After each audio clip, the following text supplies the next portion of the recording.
How to deal with depression and hopelessness.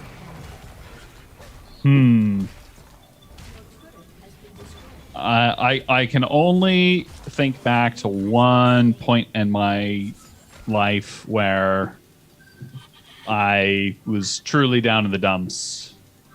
And I think what I grounded myself with, like, making sure that I knew exactly what I was going to do on a day-to-day basis.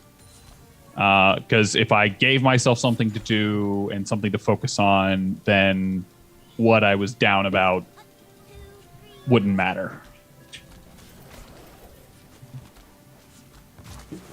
I don't know if that exactly answers the question, but You never know what people might take away from it. It's good. It's a good answer. You want me to go next, Evan, or you want to go next? I don't care. I'm gonna take the risk of talking too long, but I'm gonna give this a shot. But so I should let you go next because hopefully my answer is not too long, but it's gonna be a long answer. Because I'm gonna put a couple of strategies in there. I'm gonna tell them something that I do in personal coaching, but I did it with my niece and it worked perfect for her. So I'm gonna give it to him, but I'll let you go next, and then my answer, I'll try to keep it short, but it's gonna be a little long. If you're feeling, what were the words? Depressed? How to deal with depression and hopelessness. Yeah, if you're feeling depressed, it's because you feel like you don't matter. And you feel like you don't matter because you feel like nothing that you do matters. That nobody cares. That if you showed up today, tomorrow, nobody would care, it wouldn't matter. And you want a path to depression for anybody, give them that. Anybody.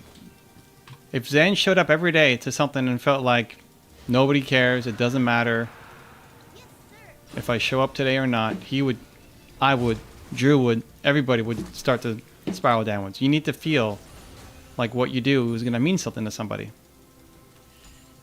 So that's the path out. Like, you recognize why you're in the hole. You feel like nothing matters to anybody. The path out is to start doing work that matters to somebody.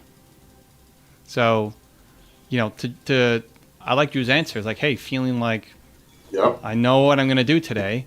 The only thing I would add is you want to get out faster, tie it to helping somebody as well. You're going to do something today that's going to also go help somebody out. Like even Olivia showing up here and giving love to Sid, to a stream that she doesn't visit, to a guy that she doesn't know, and she's giving love. That'll make her feel better. Definitely made Sid feel better, made the three of us feel better. That's how you do it. So having a schedule, yes. And the more you can connect it to serving, so what you do matters, will make a big impact. Yep. Okay, so here's my long, short answer, method. And I think this is just another tool that you could use, another perspective.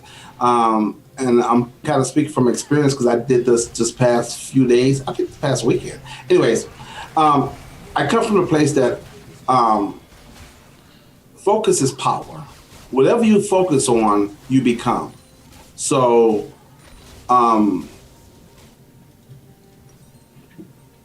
whatever you focus on, you begin to feel. So my thing is learning to control your focus.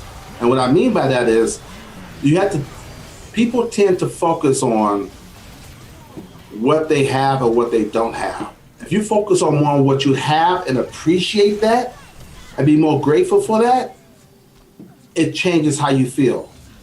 People also tend to focus on things they can control or can't control. Most people focus on what they can't control. But focus on what you can control.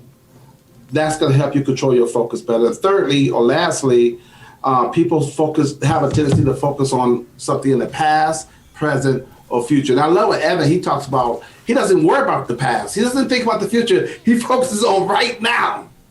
Because you can control right now. The past is gone. You can't change it. The future has yet to come. So let's focus on right now. Focus on things you can control. Focus and live in the now.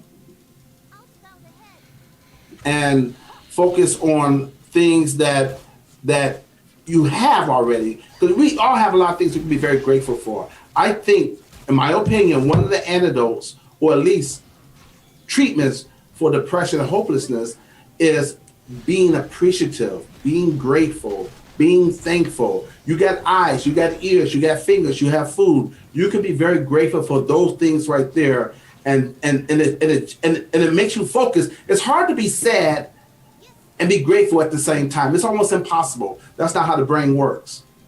And so when I was talking to my niece, I got her to focus on all the good that's in her life. It changed her state. And she has to practice that every morning now. 5 minutes of an attitude of gratitude, of appreciation, of gratefulness. And then you create patterns in your brain, the patterns of habits. And it's almost impossible to be depressed and feel hopeless when you got focus on, because you have a lot to be hopeful for. So that's a long answer, short answer. I hope that serves you very well. You got 3 wonderful answers here, and let us know how it fits for you, and if you're going to apply that, because information is good, knowledge is good, but it's not enough. You got to apply it.